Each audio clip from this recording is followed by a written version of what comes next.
Hello and welcome to another Bodgit and Leggit video. Now today I'm going to do a tool review because I haven't done one in a while, and I got this the other day and it's absolutely fantastic and it's very little money. You can spend stupid money on it, but this particular brand is very cheap, very good, and I can assure you if you get one you will find millions of different uses for it. This is a Sealey short arm thread nut riveter, whatever you want to call it. It's an AK3984. Now this is the short arm, and what that means is the arms are short, kind of says what it does on the box. The other ones, the arms are slightly longer. Now the rivets you can get from M4 to M12. You can get alley ones, you can get copper ones, you can get stainless steel ones. There's loads of different types to choose from, but I've got the alley ones, and this one goes to M4 to M8, I believe. But I'm sure you can get the attachments to maybe go to M10 and M12.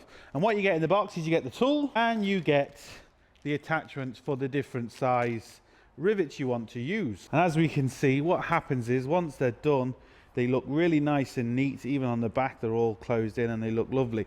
Essentially what they're for is if you're working on anything with thin metal or anything that's kind of strong, and thin, like I think you can even use them on wood, and there's all different types of stuff. Not this particular type, but there is different ones. But you obviously can't thread this because it's not thick enough to put a thread in.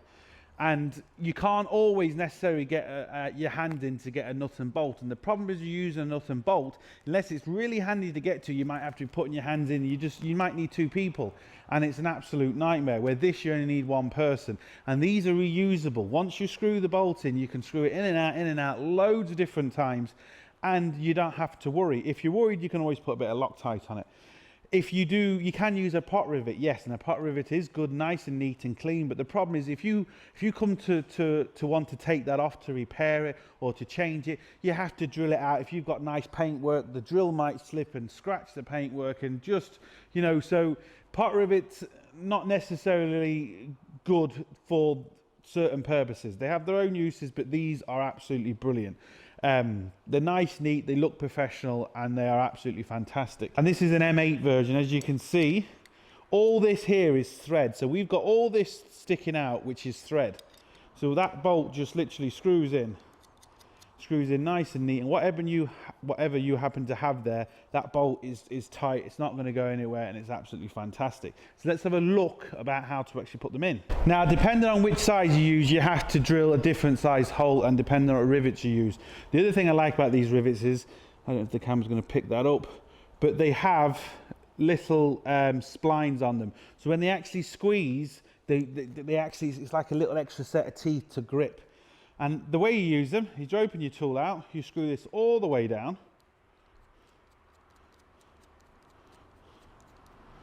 And as you can see, all I've got to do is squeeze it, and as I squeeze it, you should hopefully see, as you can see, you can just see it squeezing down. And that's what it does inside. And then this gap here is where it squeezes onto the metal, and it gives it a really nice solid finish. And it is as easy as that. I have used these on other videos, but I've kind of used a cheaper kit. And I wanted to just get a better kit because I'm going to be using a lot on my own car, and I'll show you what I'm using on my own car. But if you're building cars or doing anything with cars or even building stuff, anything like that, honestly, if you haven't got one of these, you will find millions of uses for one. Right, I'll try and get you in there so you can see how to use one or what it does. So I've opened up the tool. I'm going to screw this all the way in. All the way until it can't go anymore. The slightly cheaper one I've got, you can screw it in too far and you can actually do damage. This one you can't, which is really good. So then I put it in the hole, just drop it in the hole and squeeze. Push the two handles together, and that's it, as simple as that. Then all I do is open up this, which screws the actual machine out of the thread, and what you're left behind with is some really nice threads, really strong, and like I said, you can actually screw that down, and whatever you happen to screw on there is going to be absolutely and utterly solid. I mean, it's just not moving, it's unreal. Now what I'm going to do, just for the hell of it, is I'm just going to see roughly what's going to happen. Will the threads go in the bolt, or will the threads go in the actual rivet? Now this bolt is not a mild steel bolt. This is a stainless steel, and it's very strong bolt. So it'd be interesting to see what actually happens. I'm going to use my big long ratchet. I'm going to put way too much pressure on this. You wouldn't normally do this. I'm just going to see how much it actually takes to break. Just for the hell of it. Now, as you can see, that there, believe me, is tight. Normally, your ratchet would only be quite small. And as you can see, I can't really move that. Because this is quite big. Now, this might look like I'm moving it easy because it is a very long ratchet. But I mean, that now is ridiculously tight. And to be honest, I thought it would have gone by now. That is stupidly tight. Just for the hell of it, I just kept kind of a normal 3/8 ratchet and just see. Yeah, I mean, I could go more, but I'm really struggling with the little one. Let's just keep going with the big one and see what happens.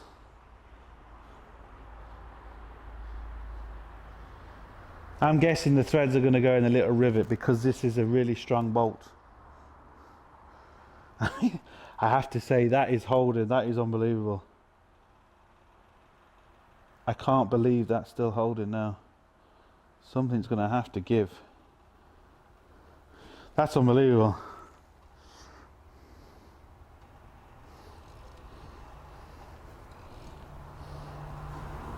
Yeah, I think it's got, yeah. The threads went, and I think the threads went in the actual, but I mean, I put a stupid amount of pressure on it. You wouldn't be that stupid to do what I just did. But having said that, it still feels good, so maybe I didn't. I mean, I tell you what I did do. I squeezed it that much, it actually squeezed the head of the rivet. I've actually squashed the rivet together closer, and yet the threads didn't break at that point. So that just goes to show you how strong these are. We're very scientific on here.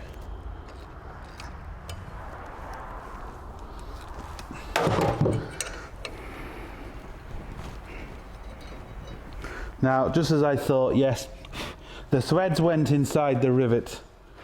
But I'd say if that was a normal mild steel bolt, I'd say the bolt would most probably have gone first, to be honest.